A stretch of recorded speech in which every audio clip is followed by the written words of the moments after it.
ओम शांति। आज है 6 जून 2022 की साकार मधुर मुरली। आज की मुरली के सार में बाबा ने कहा कि इस ईश्वरीय ज्ञान का फाउंडेशन है निश्चय। जब निश्चय बुद्धि बन पुरुषार्थ करते हैं तब मंजिल पर पहुंच पाएंगे। फिर बाबा ने ज्ञान के किस पॉइंट पर निश्चय होना चाहिए वह बताया कि सभी आत्माओं का हिसाब किताब चुकतो होने वाला है। सभी आत्माएं मच्छरों सदृश अपने स्वीट होम जाएंगी। फिर नई दुनिया में थोड़ी सी आत्माएं आएंगी। तो बाबा कहे यह बड़ी समझने की और निश्चय करने की बात है। फिर बाबा ने बड़ी प्यारी बात पूछी कि किन बच्चों को देखकर बाबा को खुशी होती है। तो बाबा ने कहा कि जो बच्चे बाप पर पूरा बलि चढ़ते हैं, जो माया से हिलते नहीं, जो बच्चे अंगद की तरह अचल अडोल रहते हैं, अर्थात कैसी भी स्थिति परिस्थिति आ जाए, कैसा भी वातावरण हो, उसमें कभी भी हलचल में न आए, डामाडोल न हो, वा कभी किसी बात में संशय न आए, ऐसे बच्चों को देखकर बाबा को खुशी होती है। फिर कहा कि अंत में वह अवस्था होनी है और ऐसी अवस्था बनने से बाबा कहते हैं तुमको बहुत खुशी रहेंगी। फिर बाबा ने कहा कि यह है सच्चा कुंभ का मेला। कुंभ अर्थात पवित्र मेला, जहाँ आत्माएं परमात्मा से मिलती हैं, जिसमें सभी आत्माओं का कल्याण होता है। कलयुगी दुनिया को बदल सतयुगी दुनिया की स्थापना इसी समय होती है, इसलिए यह कल्याणकारी सुहावना समय है। फिर कहा अभी तुम्हारी माया से युद्ध चल रही है, रिजल्ट पिछाड़ी में निकलेंगी कि किसने कितना माया को जीता, कितना कर्मातीत अवस्था को पहुँचे। बाप कहते हैं जितना हो सके अपने घर को याद करते रहो जहाँ जाना है। फिर बाबा ने अभ्यास करने के लिए कहा कि बच्चे तुमको बहुत सहज उपाय बताता हूँ। उठते बैठते चलते फिरते यह दिल में रखो कि हम एक्टर हैं। 84 जन्म अब पूरे हुए हैं। बाबा आए हैं गुलगुल बनाने, मनुष्य से देवता बनाने। सुनते हैं महावाक्य विस्तार से।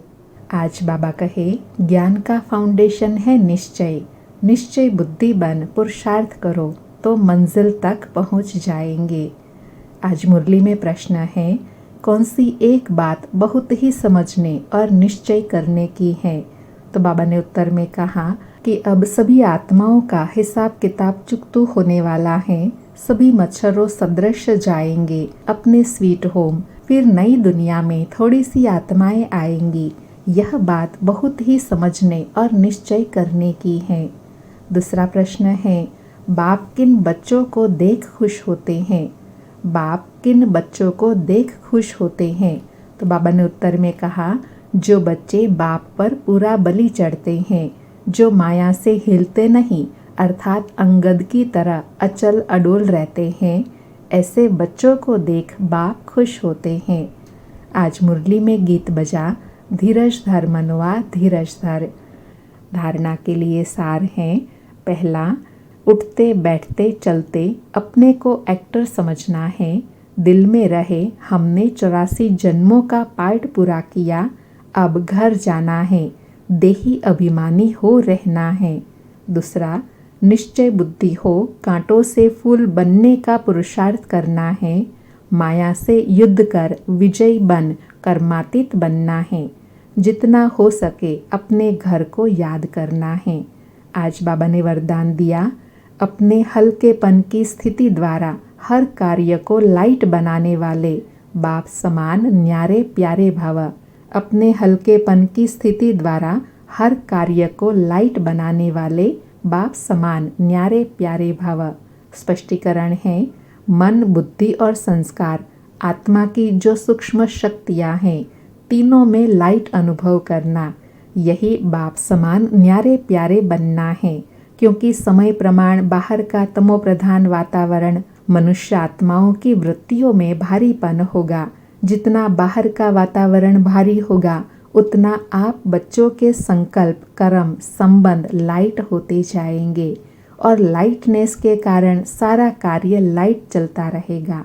अर्थात बाबा कहते हैं जितनी स्थिति लाइट की होती जाएंगी, ऊंची अवस्था बनती जाएंगी, उतना हर कार्य सहज होता जाएगा। कारोबार का प्रभाव आप पर नहीं पड़ेगा। यही स्थिति बाप समान स्थिति है। आज का स्लोगन है, इसी अलौकिक नशे में रहो, वाहरे में तो मन और तन से नेचुरल डांस होती रहेंगी। इसी अलौकिक नशे में रहो, वाहरे में तो मन और तन से नेचुरल डांस होती रहेंगी। अच्छा, मीठे मीठे सिक्किलजे बच्चों प्रति माता पिता बाप दादा का याद प्यार और गुड मॉर्निंग। रूहानी बाप की रूहानी बच्चों को नमस्ते। हम रूहानी बच्चों की रूहानी माता पिता बाप दादा को भी याद प्यार गुड मॉर्निंग और नमस्ते। अच्छा, ओम शांति।